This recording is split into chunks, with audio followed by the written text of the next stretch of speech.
Hello, it's Nikki and welcome back to part 5. So last week my eldest turned 8 and every year I always say it to my partner, to my family, to anybody who will listen really, like wow, 8 feels really monumental. It feels like a big age.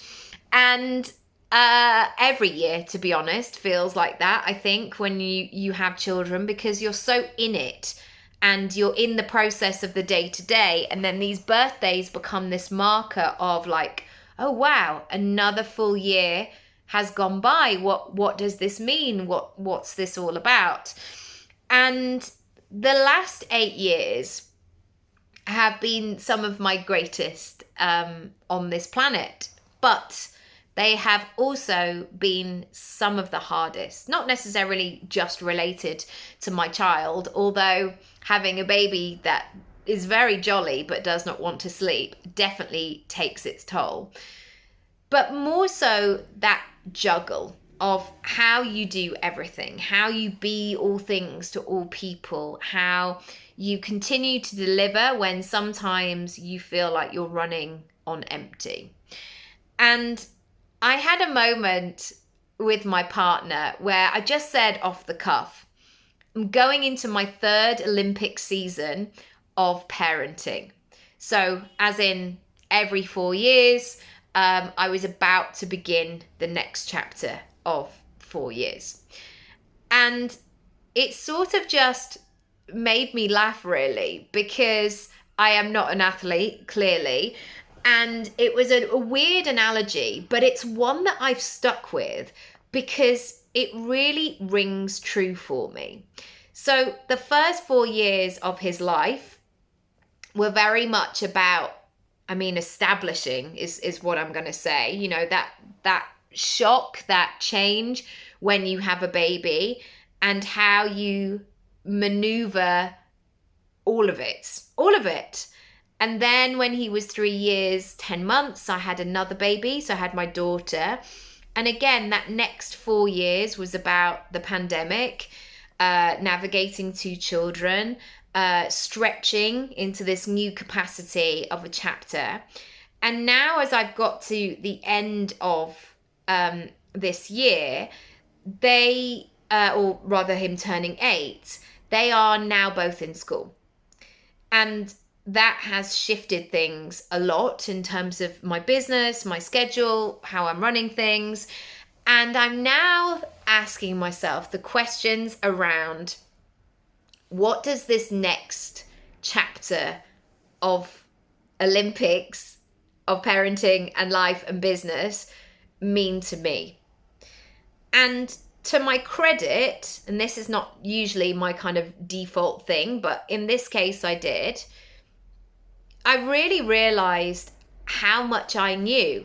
Now, not about anybody else's kids, not about how to be the expert of anybody else's family, or I don't know the science bit, but in terms of my own children, because I'm with them every single day, I feel like we found our flow. Again, I'm never going to count my chickens before they hatch, because it's the same with anything. Just when you're like, gosh, I think I'm getting somewhere here, I think like I'm in a good spot, something will always throw something different at you, of course. But I do feel, when I look at all of the days and hours and nights that I've been a parent, I have ultimately figured it out. Very imperfectly a lot of the time, but we found a moment where we could come back to this sense of groundedness and calm and knowing what to do next. And when I look at my children now, they are a boy and a girl, I realize the conversations that we have in our family, and I feel really proud of the fact that we are supportive of each other. And this is something, and this is not toxic positivity or saying that they can't show their emotions, because they definitely do. We all do. But we really give credit where credit is due with our family. So I heard my little one saying to my big one the other day, do your best, or be the best when he was going out to football. Or they've both started saying things that, if I do something, they're like, oh, well done, mummy.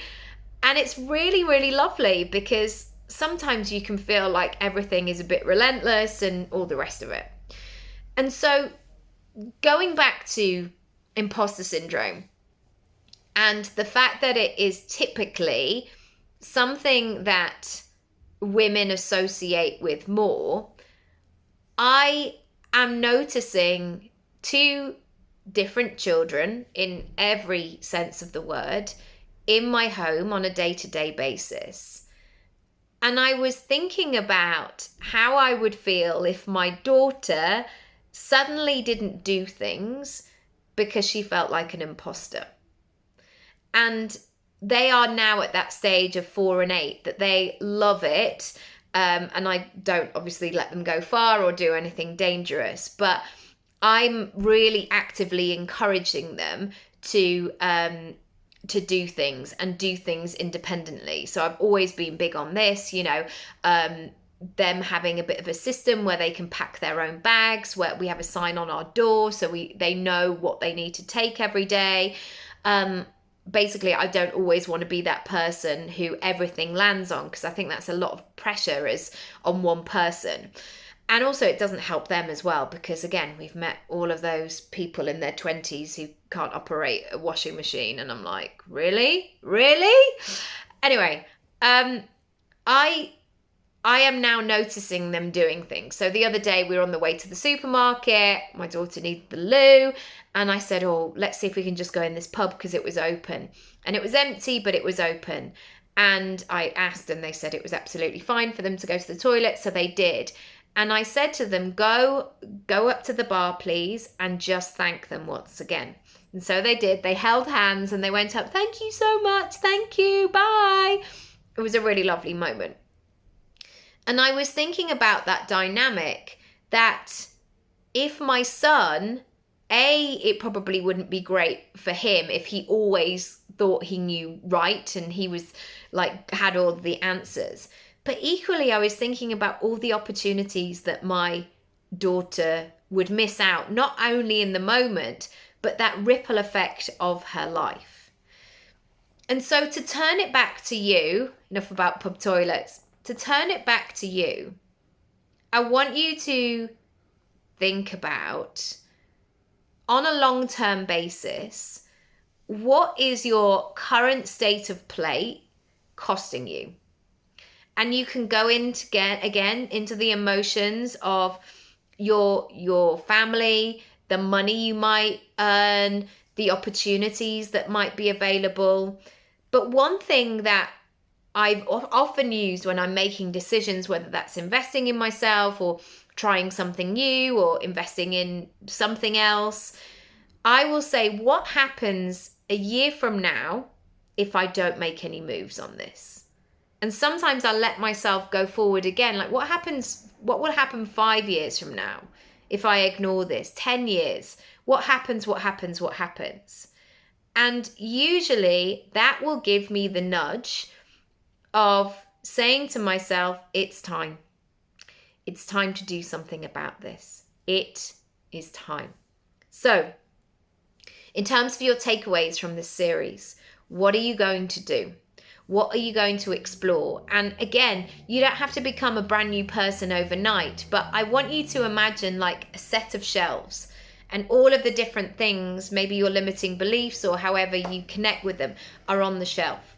I just want you to take one down and I want you to explore it, open it, see what's inside. Almost like it's one of those Kilner jars, flip it open, take in the smell. How long's it been in there? What's going on? What's the texture of it? How heavy does it feel? How pungent is it? And really explore it. If you want help with this, I would love to help you.